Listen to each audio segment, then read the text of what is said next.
Hello, everybody. I want to welcome you back to the Dynamic Decisions podcast, where we explore the strategies that drive successful decision making in the world of business and economic development. Why?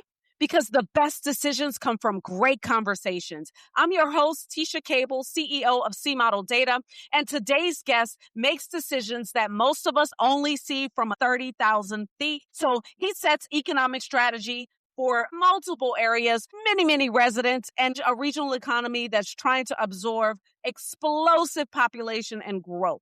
So here we go, Luis. I'm so excited to have you on the show. Welcome. Would you tell everybody a little bit more about you and about the work that you do in economic development? Thank you. Yes, Lisa. Again, my name is Luis Nieves-Ruiz.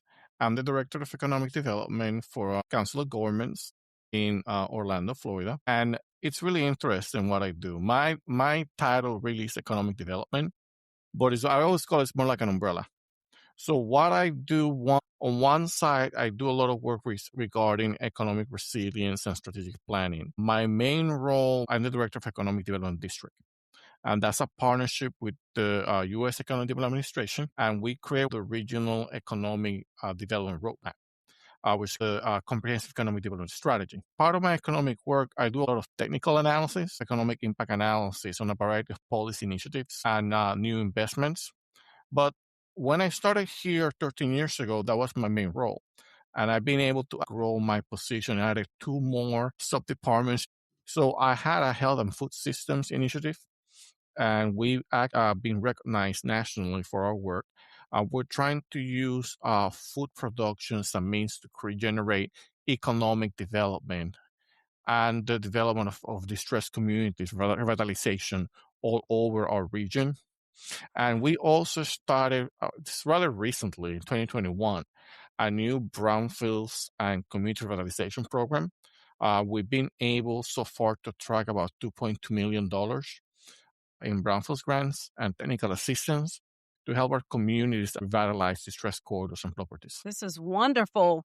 Wow. Okay. So, well, thank you for that. Thank you for introducing yourself to the audience and for explaining what we think is mission critical is this idea of really being able to track down to impact. So it's not like you're doing any of this for no reason. You really want to be able to understand what economic growth comes out of the activities that you take.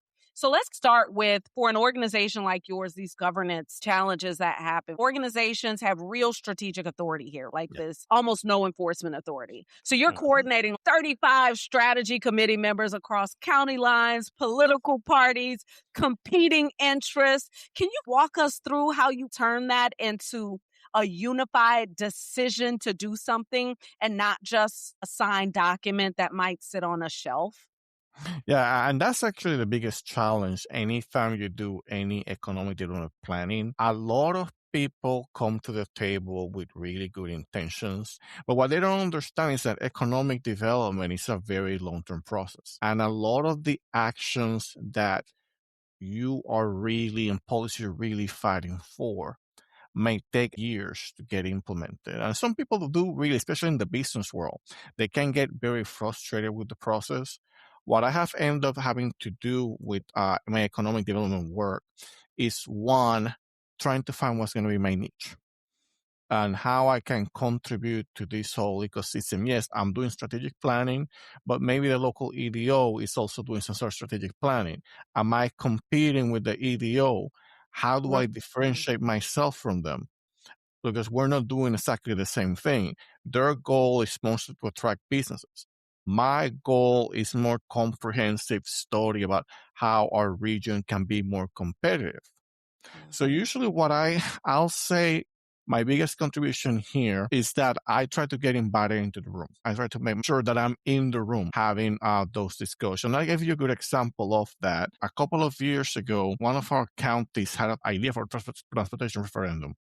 And what that was supposed to do is add as a penny to the sales tax to fund transportation projects. And I had to work through to be more involved in what will be the strategy that we're going to be using. And I knew that I had a background in economic impact analysis that will be useful. But again, there are many organizations all through our 8 county region, and there are many different stakeholders with different interests. So I call it the cacophony.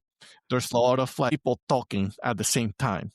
And how do you differentiate yourself? Well, it turns out that nobody had the expertise that I had with economic impact analysis software. So when did that analysis, I was able to differentiate myself. And one thing that we've done for our plan to become more approachable, we did a dashboard. I sat down with my resiliency colleague for we had about 2-3 meetings just to go through what were the indicators that will actually show some progress. And this having the dashboard makes it for a more dynamic type of document. It's much more interactive.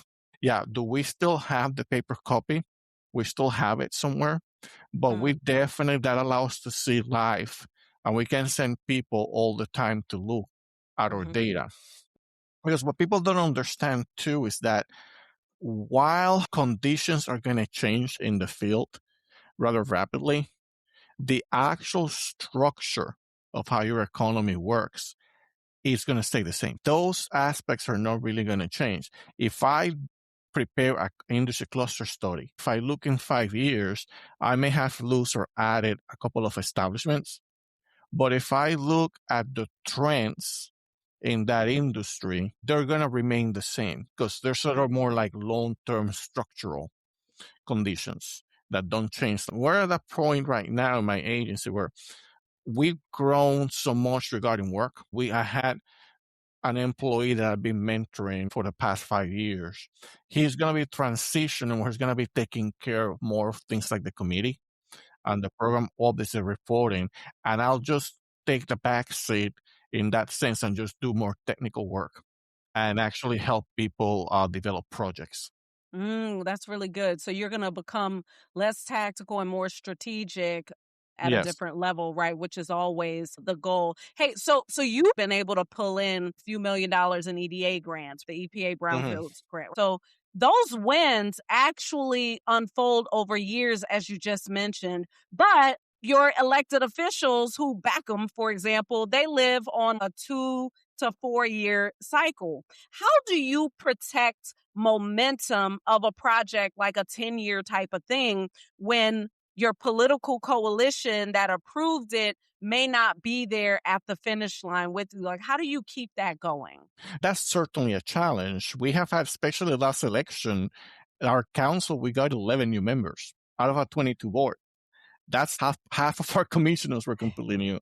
So we found ourselves that we're having to renew our message. And what I learned is that I have to be the one that's grounded if I want my program and initiatives to survive the political cycles. And we have a very good executive director. And because of how we're set up, she can basically a lot of independence, what she can sign and she cannot sign. And one of the reasons that I stayed here is because I've been able to keep that independence. Like if I think that something's going to be good for the organization or the region, I can go to my executive director and say, hey, I really think it's a good idea. Just here's a paper that I need you to sign to make sure. And she has given me that independence flexibility. As opposed to when I started here, and it wasn't so much my department, but a lot of my former colleagues were trying to get their value based on what the commission at that time thought. And that can be a little frustrating. Elected officials were only one board of the many boards that they're a part of. And that's challenging. One of my colleagues, what she talks about all the time is about the word relevance. Like, how do you stay relevant as a council of governments, as an organization, when you have so much competition? I don't have the resources. I call it one and dine strategy of my elected officials, so they can, I cannot get my relevance that way. I can get my relevance like probably going in. I'm working with getting some kind of like work with a national organization. A national organization that says, hey, your work's good. What I like about that strategy sends the region. And a lot of the work that we have done here has served as an example for people outside of our part of Florida, our region of Florida. And so we inform our elected officials. We let them know we're pretty excited. We try to partner whenever we can. it's still good to have those conversations, but I know that I cannot base the cycle of my work on the political cycle. Yeah, that's great. That's exactly what I was looking for there. So you do have this proprietary methodology identified, 7 regional industry clusters, right? So that's Yeah. effectively a region placing a bet on its future. That's the way I see it. How Yes. do you decide what to invest in when the data is cleanest for the industries of the last decade and the industries of the next decade are harder to see? It's very interesting. Well, this is way back when I used to work for one of the counties here, and we're trying to just start identifying these properties. I will say that my methodology has not changed that much. When I in the first started these cluster studies, we're basically looking at just the composition and the location, geographic location. What we decided though, we said, well, if we want to be competitive, we need to understand how do these companies relate to the market? Like Mm-hmm. what type of products are they producing? So we have kept looking at that through the past couple of years. And what I've done is that I read a lot. And Mm-hmm. any successful executive needs to understand. I tell this to my students all the time. You need to be informed about Mm-hmm. what is happening. So pretty much every day, people will see me on LinkedIn because I'm posting something that I read, an article that I read. And that has helps me understand when I read something about a new technology, Mm-hmm. I try to think, is this really applicable to my region and how? Mm-hmm. Mm-hmm. Especially, I will say a lot of the updates comes when we're working on strategic plans for some of our cities. Mhm, Like we already kind of map our clusters, but every time that we're working with a particular city, we go back to the city and do the analysis again and repeat it, mhm, just in case we find that something random that came. We worked with the city of Titusville. We did a strategic plan not long ago. One of the interesting things, Titusville is right next to the Kennedy Space Center. So there's a lot of work related to aerospace. But one thing that we found out, there were at least 2 or 3 companies that were working on some type of cooling technology. mhm, We told the city, like, at this point, even when I tried to look at my regular literature review and I look at other sources, did somebody had what is called cooling technology sector? Well, not really. They had it's HVAC or some other type of manufacturing. So we took the information and we told the city officials, here's the situation. You have 50,000 residents. So relatively a very small city. But for you to have 2, 3 companies specifically geared to cryogenics or something similar, it's like you may have something here. And that's why people need to understand about the whole thing with economic competitiveness. You have to really understand what companies do you have. yeah, And that's where your strength's going to really come from. So that's something we mentioned to the city. We were not able to identify many strategies. So we just told the city, hey, this is something you need to explore mhm, because these companies came out of these other clusters that we have with like watercraft and with aerospace, but there may be some technologies here that could be applied to other sectors. And these are conversations that we need to have. And what the recommendation we get to the city is basically create an economic development task force and where you're probably going to be able to have these type of conversations every couple of months and maybe something will come out of it, and that's where you have to look for. But because it's a very niche technology, I will say, mhm, and I haven't really seen that in the region. It's just in this particular city. yeah. Super interesting. Hey, so here's a tension that I want you to sit with. So your mission language, healthy, sustainable, thriving, and resilient, for example. Yeah. In the real world, those are competing goals. So a Yes. warehouse project promises 800 jobs, but it sits in a flood zone. A housing development unlocks affordability, but threatens a water recharge area. What's the framework that you use when you can't have all four? I always talk about what's called the 360 approach. They say any action will have a reaction. And when I look at a specific trend, I'm looking at everything. One of the things that I gave to my community is, what would you do when the zombie apocalypse comes in? You know what I mean? And I had these pictures like, what is a zombie apocalypse scenario? And I had to start taking them through that process. Like, yeah, we had zombie apocalypse scenarios. Like when the freezes came and destroyed all the orange groves, that is a zombie apocalypse scenario. Mhm. And the other one that we had to come from was when the shuttle program ended in 2011. Pretty much devastated the whole community. So Mhm.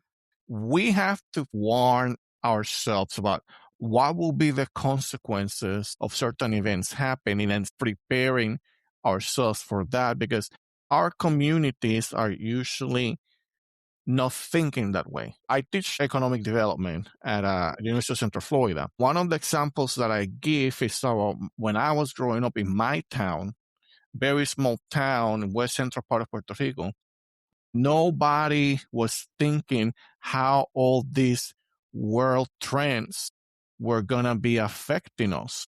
Mhm. And it takes a lot of communities by surprise. So every time I do an economic development plan, I do that. With a 360 approach, I have to look at how is it going to affect the people living in the community. It could be positively, negatively. How is going to impact the places where I'm living? Do I have the infrastructure? Is it going to affect the land use? Is it going to create a problem with affordable housing? And then you look at the prosperity aspect, because people talk about economic development, but what we're really looking towards is a prosperity, which is how do you create more wealth for all the community members? And we live in a world right now that it's not binary in a way. It's not like you have one side, black and white. You're going to have a bunch of versions of gray. And when you make any decision, you may try to support any initiative, you have to understand what are the pros and the cons. And that's something that I've been doing that pretty much since the start of my career. I frankly have not seen people practice as much in the economic development world. Mhm. It's like right now, people are enamored with AI. That's right. Everybody wants their data centers. It's like, do you Yeah. understand the data centers do not create the amount of, it sounds really sexy because everybody wants to Yeah. be part of that innovation economy. That's But right. the reality is that we haven't really sat down. If I'm not going to be creating Mhm. any jobs, and it's a Yeah, very where are the resource jobs gonna be incentive created? Yeah. industry, Mhm. is that really what I want to go to? And you see that a lot in economic development, Mhm. which is very frustrating to me. Mhm. It's like it's the flavor of the week. And somebody comes up and something becomes popular for about 5 minutes and everybody goes into that side of the room. I'm the kind of person like, okay, here's the situation. While we're using all these resources to think about this new trend, we still have all these structural issues that we really need to be looking at. That's right. I don't know if you heard about it. The International Economic Development Council, the president, wrote this editorial letter saying economic development needs to be more than just Yes. attracting businesses. That's right. I posted that on my LinkedIn as well. Yep. Yeah. Go ahead. Yeah. And I thought it was super interesting. That's the framework we've been following in my shop for Mhm. several years. But I also know the limitations to that. It's like not all economic development organizations are equipped to do that because they have boards, they have interests, they have these mission statements that are very, very limiting on what they can do. And that's something that we have to acknowledge that that's what's happening in my shop, because it's a public agency, and in a public agency that I have some leeway. I don't have this big Mhm. bureaucracy Mhm. stopping me. I'm able to bring all these ideas and be the idea person when I'm in groups and going to meetings. But a lot of these other organizations, the role is really limited. It's like, and Mhm. how do you overcome that? If you want to create an economy that's going to be much more inclusive, for example, And inclusive here is we want everyone to just have the opportunity to generate wealth. That's right. We're not asking for one group or another to be on top of the other. We're just asking for opportunities. Is the current system that we have, is it doing its job? There's a new initiative here where they're trying to bring higher paying jobs to the Yeah. region. We have a really, really good entrepreneurial system, training system. It's amazing what we're doing. And kudos to all organizations working on that. But it's a system that's very geared to a specific type of people. Somebody like me can go in and feel comfortable in that environment and do a business plan, and I'm going to be done in a couple of months and maybe open my business. That does not solve the social mobility issue. There are some people that are not going to go to that type of place. Right. How do you create a structure for them that's actually going to work so they can create their own wealth?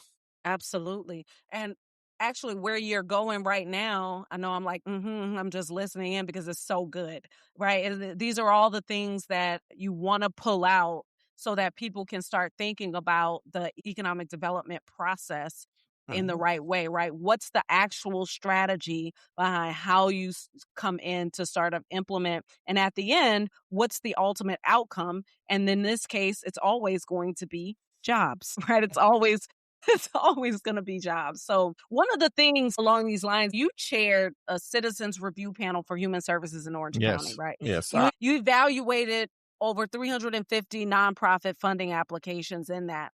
That's allocation under real scarcity with real human consequences for Yep. families waiting on services, for example. How has making those trade-offs changed how you think about economic development during the day? Let me backtrack before Okay. that, because I think it's really important, because I think you need to understand the story of how I got into the CRP. Okay. And that story, I will say, started back in 2006 when I moved to Florida, to the Orlando region, and I started mentoring children. And I mentor African American children for 14 years, 12 years with the same kid to be Rose Big Sister Central Florida. Best thing I ever done. So that was my first experience being interested in economic development, to start understanding what were the struggles that his family was going through, that his neighborhood was going through. So that was before I was doing it with the school board. I volunteered 2 years there. And then during that time, I started volunteering with another organization. It's called Jobs Partnership Florida, that provides job training to underserved communities. I was a job coach, and I will start creating a relationship with these students. And I understood that there was definitely an issue with the way our systems are set up. The county has increased by a lot. I think the number I saw for, not specifically the CRP, but the whole social service is about 128 million in one of our counties. And even though you have so many resources, you still have a lot of need. That the CRP process can be very humbling, because you have to understand, you look at some of these organizations, some of them are basically non-profits that are very well established, they're national, and they're going to write a great application. And then you're going to have these other organizations that are more grassroots, and they won't look as good on paper, but they may have a much closer connection to the community. And the balancing act here is you're supposed to select the organization that's going to service these populations like the best. And sometimes that requires a balance to kind of understand that. And usually the larger organizations sadly come on top because they have the name recognition. But I have to say, because I've been doing this for so long with that specific group, that I've seen these grassroots organizations that just started and were not getting funded. And now they develop the expertise and they have grown, and they're the ones getting a lot of the grants. And that there's a lot of capacity building that needs to be happening here. And also some other organizations like Orange County has what they call the Credible Messenger program. Some of these Credible Messenger organizations don't have the capacity to apply to the normal CRP process. They cannot write a grant. Like this guy, he tried one time and he just couldn't get it done. But this gentleman, he was convicted years ago, but he served his time. But now he has this mentoring program and he teaches kids like MMA fighting. Because of his background, he's a credible messenger. Because if somebody has been to the system and is gonna be able, I mentor for 12 years, and thank God my little brother never gave me that trouble. But if I had that kind of background, I could only show up. Yeah. I couldn't really speak some of those experiences. Right. We're gonna be starting the cycle in a couple of months, the newest cycle. Yeah. And it's going to be about 8 years now that I've been doing that specific board Program. Yeah. and program. Yeah. Yeah. So one of the things I like about this is that it proves that like there's a pipeline of these programs to economic development, right? So there's a number of things that need to happen within a city, a state, a community, a neighborhood in order for you to truly get to what we know to be the outcome of a good job, right? It's a number of things that actually have to be done. All right, let's go to my very favorite part of every episode. So I'm going to read 4 statements to you. Each one of them represents a different decision-making persona. After each one of them, you're going to tell me on a scale of 0 to 100% how much it actually reflects how you make your decisions. Now, you only get 100% total. So you got to keep that in mind as you're going through. Okay. All right. So the very first one is called the feeler. It's a values-driven leader. So here's the statement.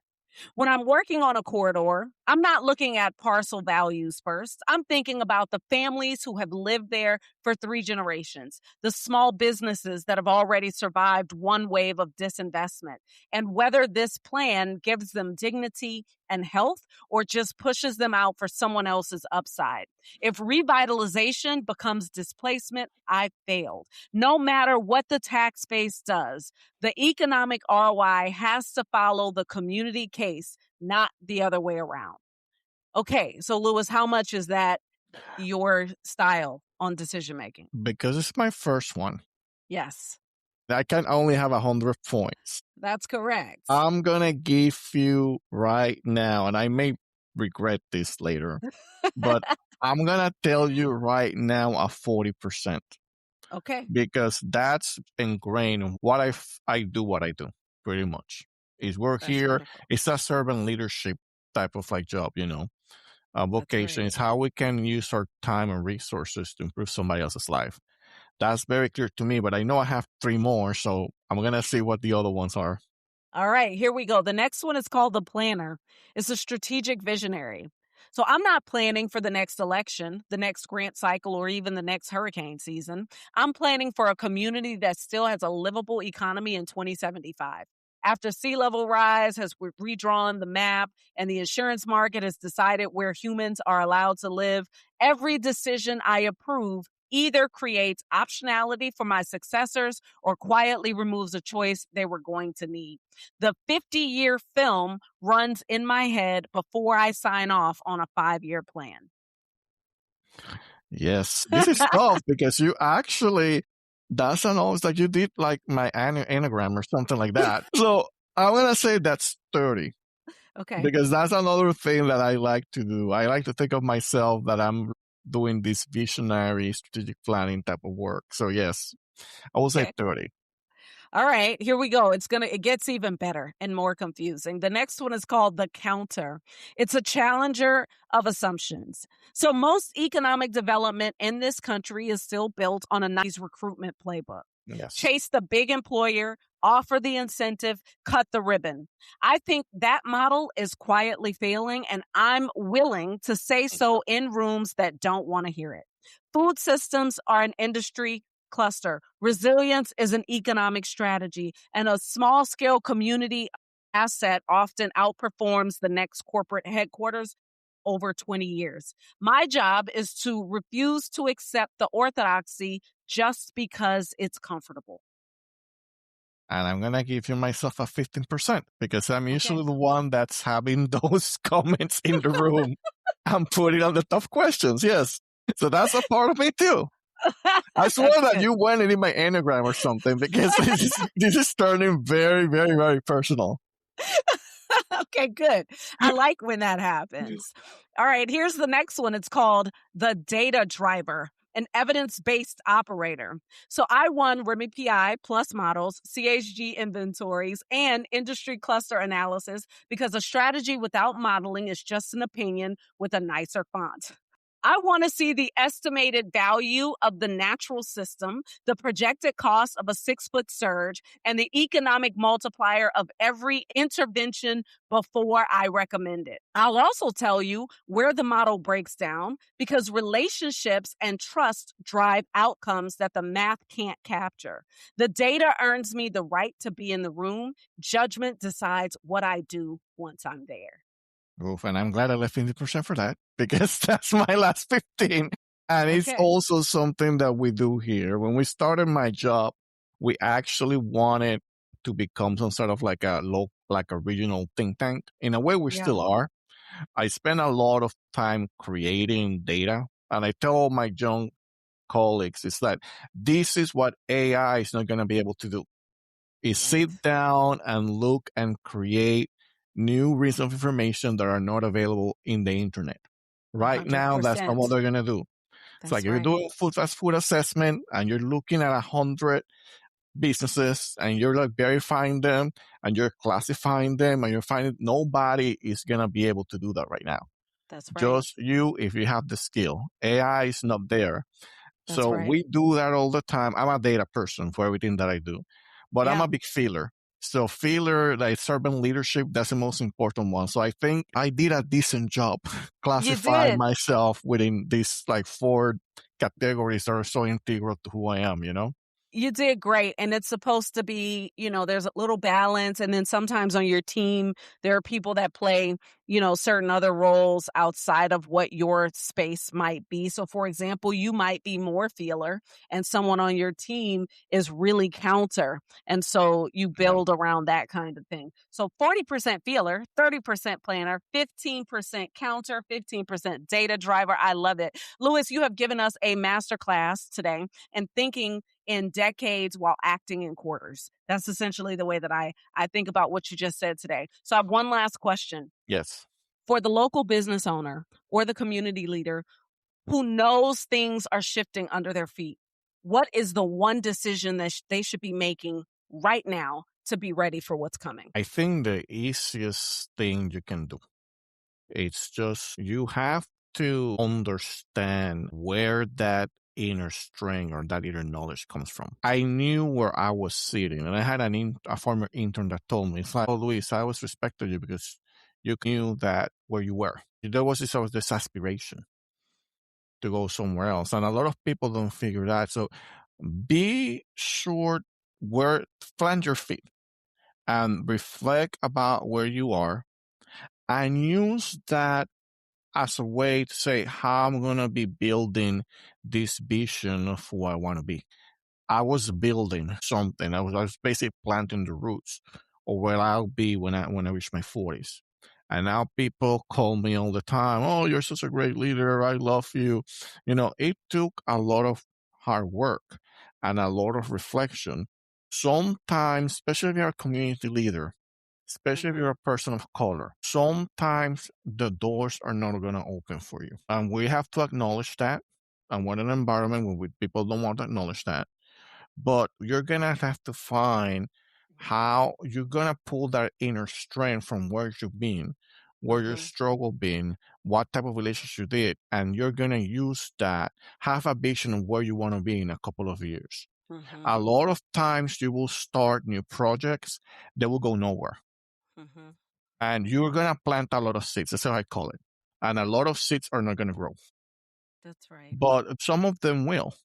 And at some point, especially if you're a very young person, it takes time to build credibility. All of you have talents, all of you have skills that you can use. And sometimes it's just being persistent and I love being it. intentional about what you're doing, where you're going to be. Luis, thank you so much again. Can you let our listeners know briefly where they can learn more about you and the work that you're doing? You can always contact me through LinkedIn, if we can say that. It's a brand. Awesome. Yes. I think I'm the only Luis Nieves-Ruiz you're going to find. I Okay. am there constantly. In fact, that's how we connected.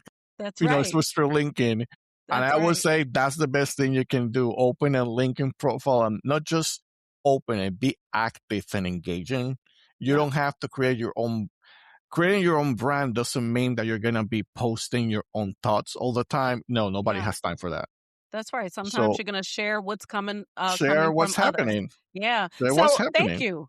So first of all, thank you again. And for our listeners, hey, I want to thank you for tuning in. Remember, the best decisions come from great conversations. And until next time, keep questioning, keep growing, and keep leading with purpose.